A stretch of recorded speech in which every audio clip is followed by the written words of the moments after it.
नमस्कार। सुनो कहानी श्रृंखला के अंतर्गत प्रस्तुत है एक और कहानी, आखिरी शर्त, जिसकी लेखिका है मालती जोशी जी।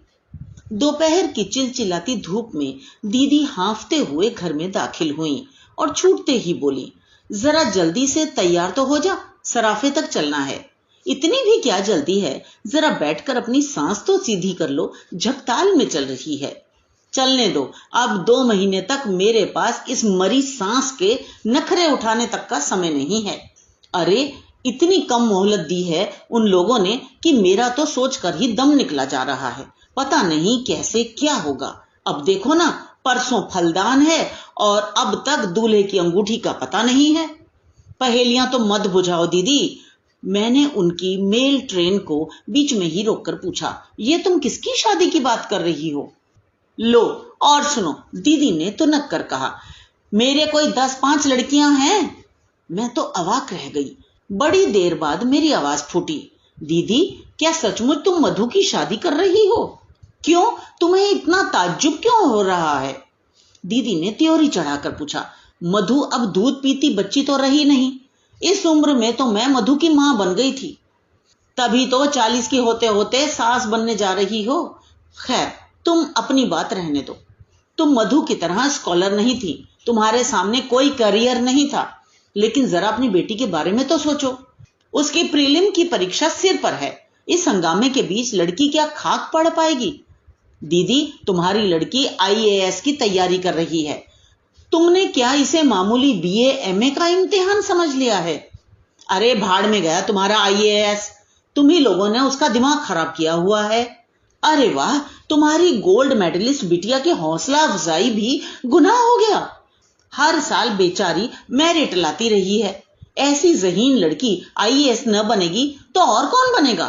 हम तो बड़ी आशा लगाए थे कि अपने परिवार में भी कोई कलेक्टर बनेगी, और उस कलेक्टरनी के लिए हम कमिश्नर दूल्हा कहां से लाएंगे, ये भी सोचा है। तो क्या सिर्फ इसीलिए तुम इतनी ब्रिलियंट लड़की का करियर चौपट कर दोगी? यह तो अन्याय है दीदी। अन्याय नहीं, समझदारी है। एक बार करियर बन जाने पर क्या ये लड़कियां हाथ आती हैं? तब इनके पर निकल आते हैं। लेकिन दीदी, अब लेक्चर ही झाड़ती रहोगी या उठोगे भी? सारा मूड चौपट कर दिया। ये तो हुआ नहीं कि बधाई ही दे देती, घर वर के बारे में पूछताछ ही कर लेती। बस अपना ज्ञान बघारने बैठ गई। छोटी बहनों का यही तो कर्तव्य होता है। एक मैं ही पागल थी जो धूप में भागी भागी यहां आई भाषण सुनने। दीदी के तेवर देखकर मैंने चुपचाप अपना आक्रोश गटक लिया और कपड़े बदलने लग गई। मुश्किल से 10 मिनट लगे होंगे, लेकिन सड़क पर आने के बाद ध्यान आया कि दीदी का पारा भी उतरा नहीं। वैसे उन्हें मनाना ऐसा मुश्किल भी नहीं था। मैंने बस थोड़ी सी उत्सुकता जताकर दूल्हे का पता ठिकाना पूछ लिया और दीदी का सारा गुस्सा उड़न छू हो गया। घंटे भर से वे जैसे इसी अवसर की प्रतीक्षा में थी। एक बार जो शुरू हुई तो बस बोलती ही चली गई।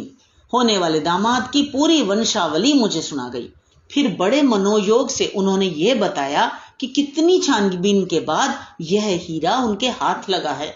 मधु ने पूर्व जन्म में बड़े पुण्य किए होंगे, नहीं तो इतनी बड़ी जगह की तो वे कल्पना ही नहीं कर सकते थे।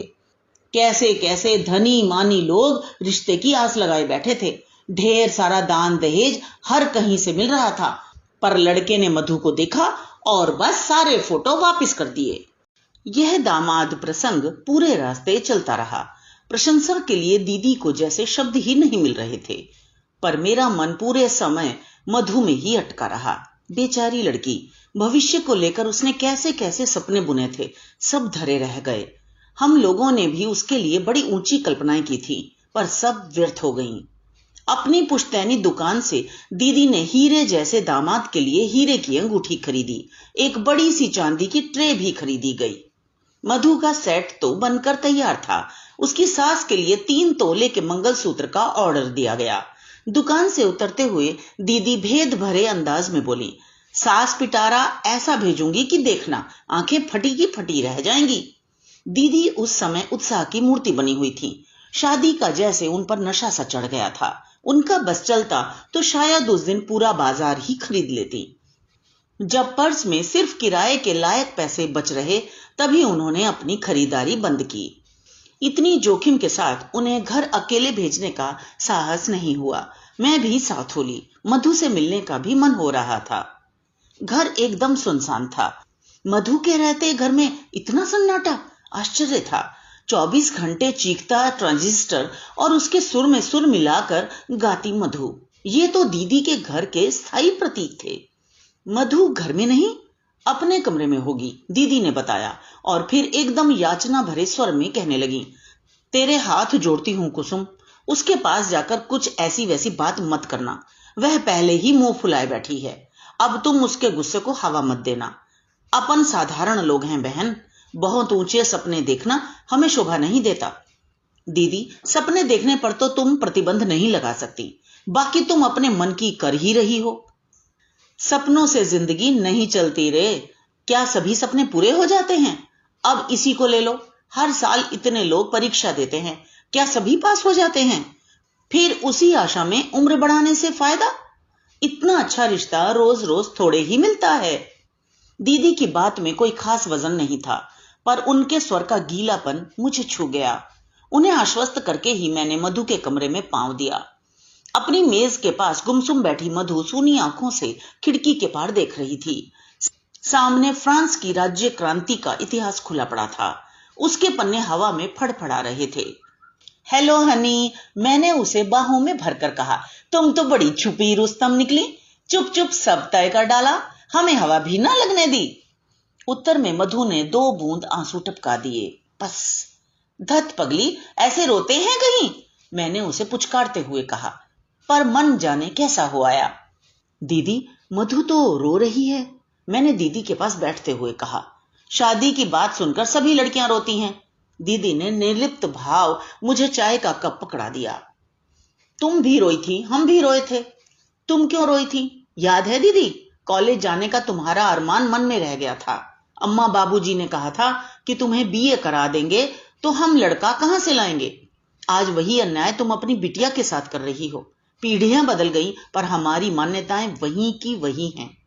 हम उन्हें अम्मा बाबूजी कहते थे, बच्चे हमें मम्मी पापा कहते हैं। बस इतना ही फर्क आया है, बाकी सब तो वैसे का वैसा ही है। वैसे का वैसा कहां है? मेरी लड़की डबल एमए है। मैंने जो सहा है उसका 10वां हिस्सा भी मैंने उसके हिस्से में नहीं आने दिया। और फिर जैसे अतीत में खोते हुए बोली, उस समय मैं क्यों रोई थी जानती हो? सगाई के बाद मेरा गाना बजाना छुड़वा दिया गया था। मेरी सास इसके लिए खास हिदायत कर गई थी। जब तक वह जीती रही, मुझे कभी गुनगुनाने भी न दिया।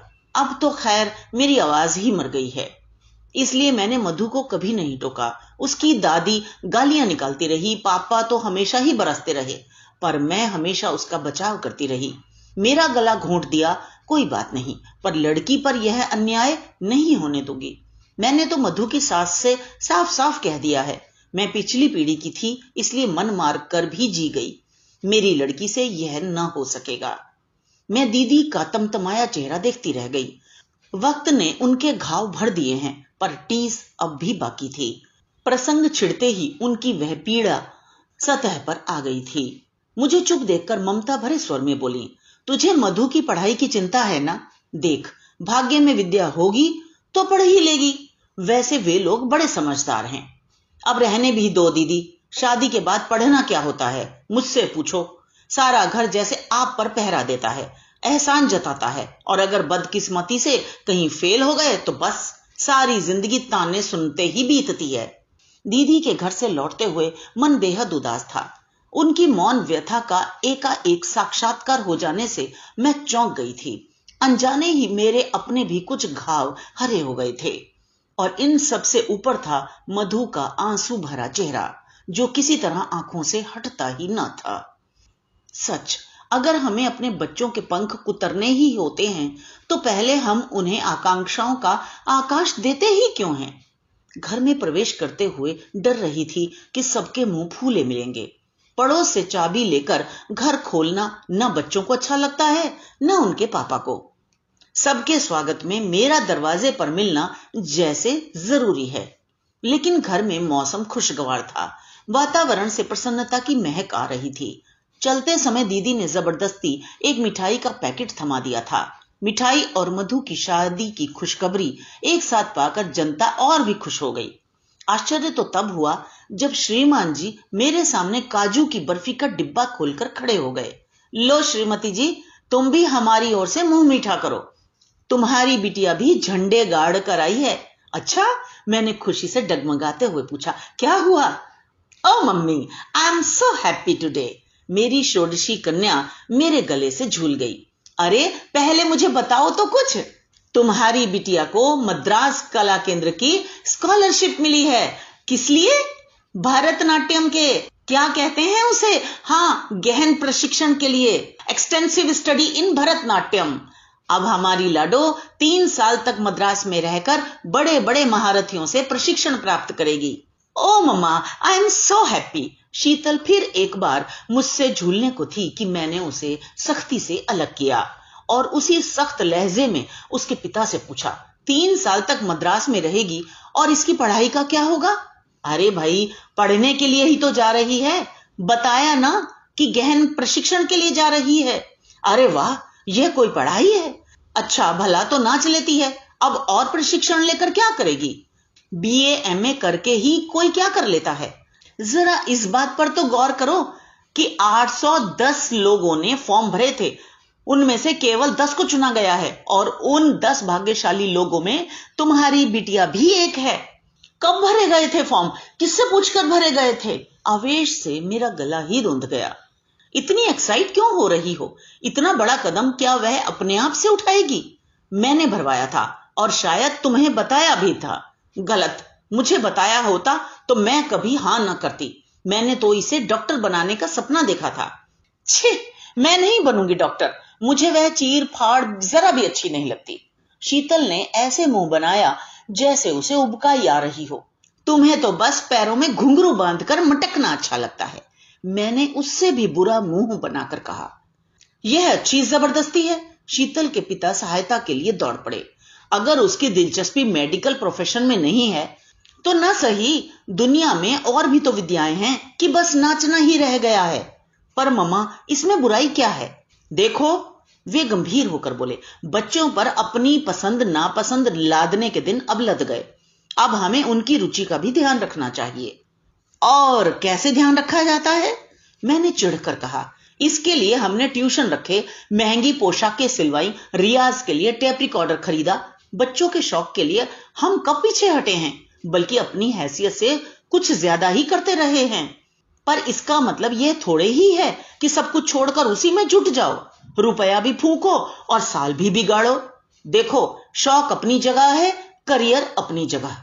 डांस सिर्फ शीतल का शौक या हॉबी नहीं है कुसुम, वह इसे अपना करियर बनाना चाहती है। वाह, क्या बात है। कल को उसकी शादी भी करनी है कि नहीं? यह शादी की बात बीच में कहां से ले आई? क्यों, कुछ गलत कहा मैंने? कल को लड़के वाले पूछेंगे तो अपने पास कुछ जवाब तो होना चाहिए कि नहीं, कि यह कह देंगे कि साहब लड़की पढ़ी लिखी है, बस नाचना जानती है। वो क्या कहते हैं, गहन प्रशिक्षण प्राप्त है। बहुत अच्छा लगेगा ना ये कहते हुए, कम से कम मुझे तो बुरा नहीं लगेगा। और इस बात को सुनने के बाद कितने लड़के शादी के लिए तैयार होंगे? तुम्हें संदेह क्यों हो रहा है? इसलिए कि मैं हिंदुस्तानी लड़कों की मनोवृत्ति को आपसे ज्यादा समझती हूं।